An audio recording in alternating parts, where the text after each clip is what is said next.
ভ্যালেন্টাইন্সের গোপন চিঠিতে ফাঁস, অনুভবের আসল অনুভূতি, অস্থির লাজু। কোণে দেখা আলোর আজকের পর্বে কি শুরু হতে যাচ্ছে নতুন ঝল? এবার লাজুকে নিজের কাছে পেতে বনলতাকে ডিভোর্স দিয়ে দিল অনুভব।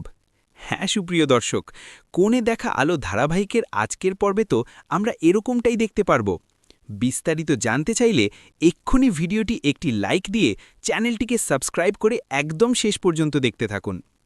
কোণে দেখা আলো ধারাবাহিকের আজকের পর্বে তো আমরা সবাই দেখতে পারব যে বনলতা তো লাজুকে একটি সোনার নেকলেস দেখিয়ে বলতে থাকে যে লাজু দেখ, এটা না অনুভব আমাকে দিয়েছে ভ্যালেন্টাইন্স ডেতে।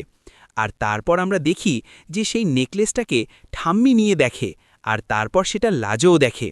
আর তারপরের দিন দেখা যায় যে লাজো ঘুম থেকে উঠেই তার বালিশের নিচে থেকেই ভ্যালেন্টাইন্সের গিফট পায়, আর সেটা নিয়েই তো সে চলে যায় ঠামির কাছে এবং ঠামিকে দেখে বলে যে আমার বর এসেছিল, তোমরা তো আমাকে এ কথা বলনি।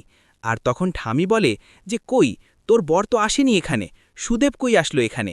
আর তখন লাজো বলে যে এসেছিল, তা না হলে আমাকে ভ্যালেন্টাইন্স গিফট কে দিল? আর আমরা দেখতে পাই যে তখন অনুভব এই দৃষ্টিতে লাজুর দিকে তাকিয়েছিল। আসলে এই গিফটটা তো অনুভবই লাজুকে দিয়েছে।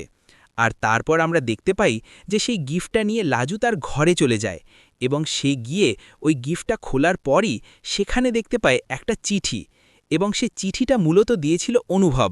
মানে অনুভব নিজে লিখেছিল লাজুর কাছে যে সে আসলে কতটা ভালোবাসে লাজুকে।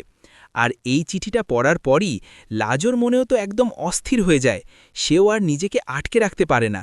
সে সোজা চলে যায় অনুভবের কাছে এবং অনুভবকে গিয়ে জড়িয়ে ধরে আর বলে যে হ্যাঁ খিটকেল, আমিও তোমাকে অনেক বেশি ভালোবাসি, কিন্তু আমি এগুলো বলতে পারছি না, কারণ আমার তো স্বামী আছে, আমি এখন কি করব?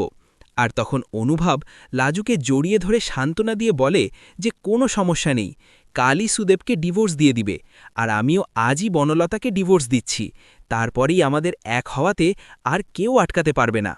আর তারপরেই আমরা দেখতে পারব মূলত অনুভব এবার লাজুর জন্য বনলতার উপর ডিভোর্স ফাইল করে, আর বনলতাকে বলেছে ডিভোর্স পেপারে সাইন করে দিতে। তো সুপ্রিয় দর্শক, কি মনে হয় আপনাদের, কি ঘটতে যাচ্ছে সামনে? এবার কি তাহলে অনুভব সত্যি সত্যি লাজের জন্য বনলতাকে ডিভোর্স দিয়ে দিবে? আপনাদের কি মনে হয়?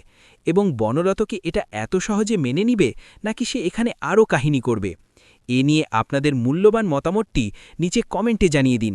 এবং এরকমই প্রতিদিনের সব আপডেট সবার আগে পেতে চাইলে এক্ষুনি আমাদের এই চ্যানেলটিকে সাবস্ক্রাইব করে দিন। ধন্যবাদ সবাইকে।